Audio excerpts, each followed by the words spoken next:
What's going on, moviegoers? If you're new to the channel, my name is Christian. Welcome to Serial Productions. You guys, this is such a hot topic that I could not just not talk about. We have to talk about this.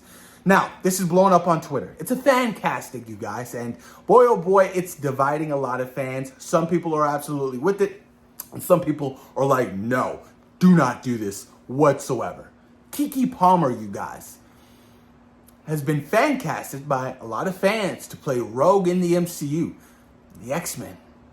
And you can kind of guess why fans are, divided by this idea. You have two sides of the story, two sides of the book. You have one side that's all about inclusion, representation, and giving opportunities. And then you have the other side who are traditional. These are the comic book characters, the authenticity that we love, that we've grown up to read about and watch on shows. Don't change it. That's the divide. A lot of people don't like the idea of having an African-American woman play a white character, of that being Rogue. KeKe Palmer is a very talented actress, beautiful actress. I think she could deliver a great performance as Rogue. She has the sex appeal. She has just that comedic to it.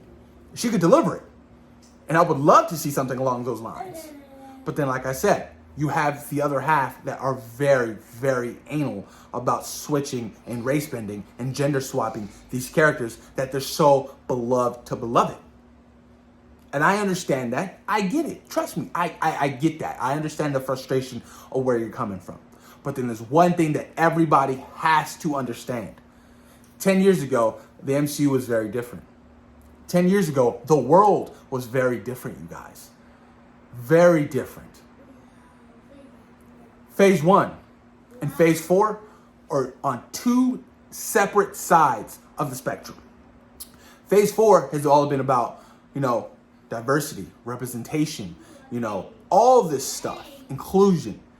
Marvel Studios is so heavily focusing on that right now that they ultimately are trying to be super supportive of the fans, and they understand that, in society that we live in, predominantly, most people want to see themselves on the big screen and give that representation. Black Panther did a massive success, beautifully represented. Shang-Chi and the Legend of the Ten Rings. You have all these different elements to all these beautiful different cultures that Marvel Studios understands that how important it is for fans to see those things. So I'm warning you guys now. You guys have my warning. My warning is this. Your beloved X-Men in the MCU, I guarantee you, won't be all white. That's just the facts. And that's something that everybody's going to have to fucking move on and understand and just take. You're going to possibly get a black Cyclops. You're going to possibly get a Latina, Beast. It's going to happen. I'm sorry. There's no way that the entire X-Men in the Marvel Cinematic Universe will be predominantly white. That's not going to happen. And I'm pretty sure fans out there kind of already glimpsed at that and understand that. They know it. Look at the Eternals.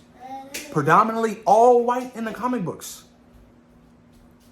Race swapping, gender bending, Ajak, Bakari.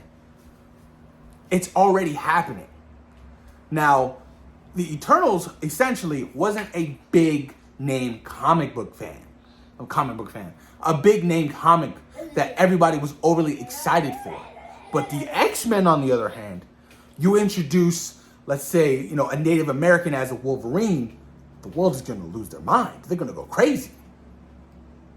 You introduce, a black Cyclops, people are going to feel some kind of way. But that's the road where the MCU is headed down. So people need to understand that. Because it's coming, and it's coming fast. Now, granted, the X-Men probably won't drop until after the year 2025. That's where it's rumored, which is going to take a long time from now. That's the direction Marvel Studios is going to be headed. And I understand the frustration from the fans who want authenticity, who understand that this is what they've been so adapted to, and this is what they love over here. But then I understand the opposite side of the spectrum, where they want to see, all the diversity that they can see. They want to see the world. And I think Eternals really captured that. They really captured the essence of what the world looks like now. And that's why I think I loved and I agree, greatly appreciated so much in, you know, the Eternals film. I loved how it was like just a spectrum of the world with all the Eternals. I thought that was brilliant. I thought that was amazing. But I'm not so, you know, heavily like I don't need to see every character be black. I don't. I'm down for representation, but I don't need to see all, you know, oh, it's gotta be black, gotta be black. I'm not that kind of person. I'm not. I love the comic material. I love the source material. Like I said, that's what I've fallen in love with. This is, you know, it's made me fall in love with these characters. Some great, well-written characters. Now, if you can find the narrative to switch up and race bend or gender bend a certain character to fit a narrative for ultimately a better story for your film, then I think you're ultimately good. Taskmaster, for instance, gender bending. I think ultimately it would have been a better idea if Taskmaster was a male. I think that if it was, you know, I forgot the guy's name, the boss guy, the villain, the main antagonist of Black Widow. I thought that would have been much better if that was his son. Which was really weird because in the set photos of Taskmaster, it was, I think they had 2 stunt doubles of a male. A male in the costume. But the character was female. So I was just like, that doesn't make any sense. Why wouldn't you just get a female stunt double if the character is female? I never understood that. I thought that was kind of weird to me. I was like, that's not how it should go. Especially if the male is, you know, that's the male. The character's female. Like, why would you have a male be the stunt double for that? You couldn't figure out or find some kind of female to do the stunts in the costume? That was kind of weird to me. But like I said, you guys, the world is changing. The MCU is changing. So get ready because boy, oh boy, it's going to shake up the world.